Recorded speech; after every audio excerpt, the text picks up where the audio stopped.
เมียเฮาวิธีปลูกเนาะพี่น้องปลูกมา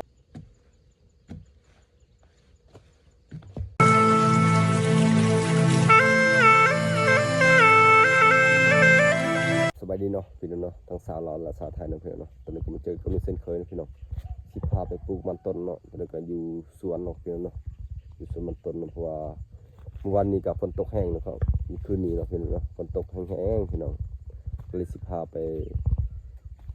ปลูกมันเนาะพี่น้องเนาะสวนมันนี่ก็อยู่นี่พี่น้องเนาะนี่เป็นแต่น้ำเนาะพี่น้องเนาะนี่ทางสวนนู้นเนาะพี่น้องเนาะวันนี้พี่น้องยังได้ยินเสียงเขียดห้องเนาะพี่น้องเนาะแต่ทางนี้ก็ไปสวนจีนนะครับนี่สวนจีนในที่นึงเคยพาไปเบิ่งพี่น้องสวนของบ้านนี้พี่น้องเนาะสิพาไปเสียหญ้าเพราะว่าหญ้าก็เต็มหญ้าแน่เนาะพี่น้องเนาะนี่ของเขาเนาะของลานพี่น้องเขาปลูกเรียบร้อยเนาะพี่น้องเนาะก็คือว่านี่สวนเป็นเนาะพี่น้องนี่ก็เสียงคอก็บ่ค่อยดีนะเพราะว่าเจ็บคอเพราะว่าเป็นหวัดนะพี่น้องนี่พี่น้องสวนเข้าสวน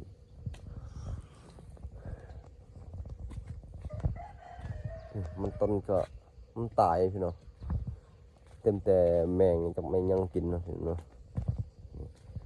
นี่ก็จะเสียหญ้าพี่น้องนี่มีหญ้าเสียหญ้าขนาดเฮานะ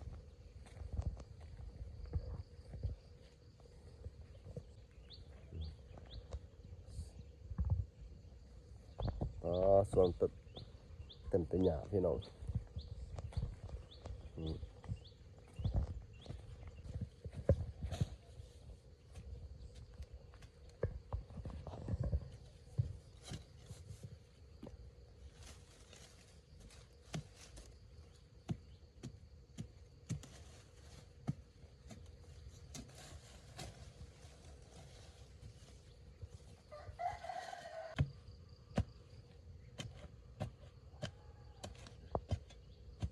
ยืนต่ำเลยนะ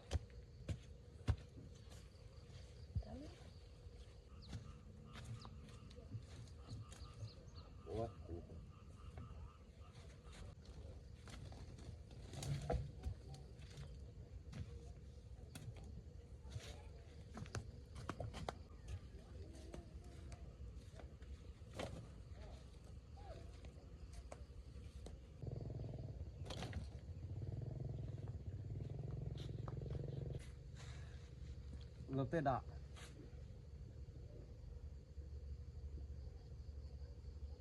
ฮะ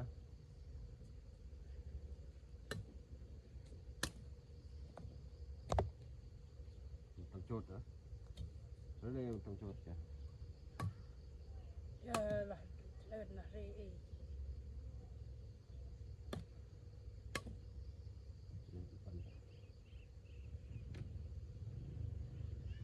dan kepada tiang contoh tiang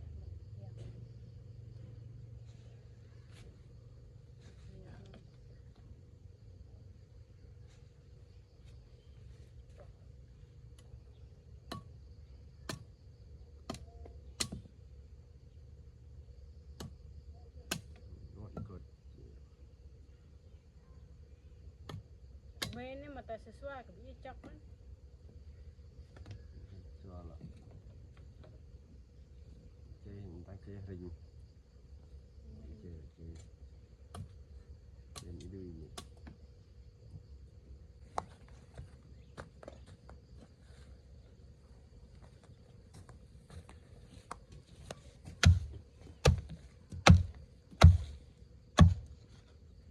masih nyakพี่น้องเอ้ย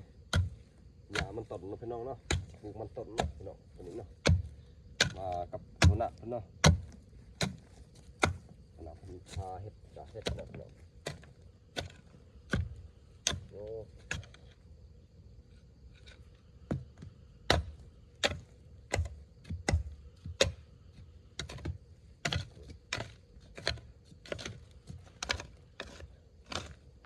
หญ้าขึ้นเลยนี่นะ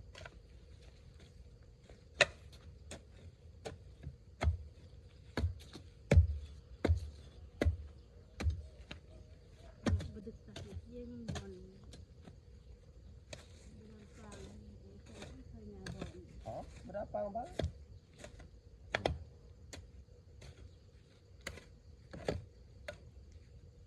เอาเก่าซะ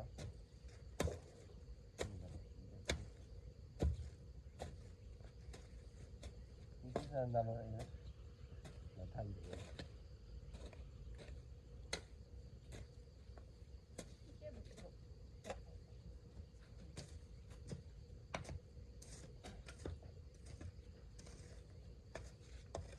ยังสุก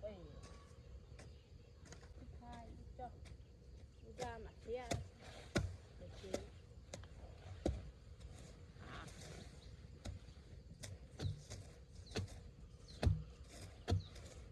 รองอย่างเท่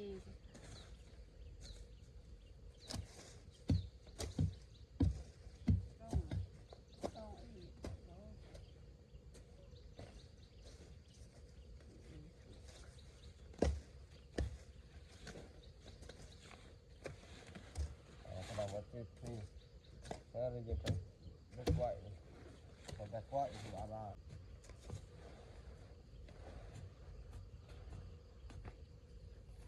เป็นตัวอย่างพี่น้องหกลาย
กายกับปลูกนอนเนาะตัวนี้ก็ปลูกตังพี่น้อง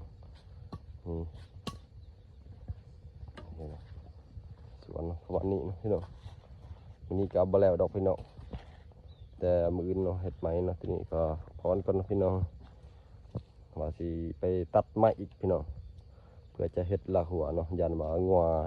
ยันควายเข้าเนาะพี่น้องวิธีปลูกเนาะพี่น้องปลูกประมาณนี้แต่ว่ามื้อนี้เนี่ยอากาศมันก็ดีพี่น้องเนาะฝนตกเนาะเมื่อคืนนี้เนาะมันก็เย็นสดชื่นเนาะ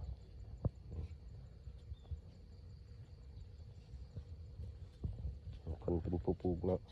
เขาเป็นผู้เสียหญ้าพี่น้อง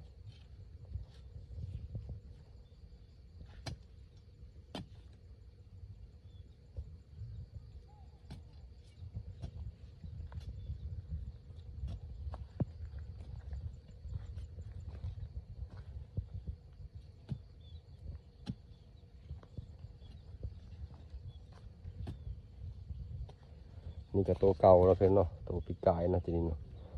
แกะปีซีนเนาะ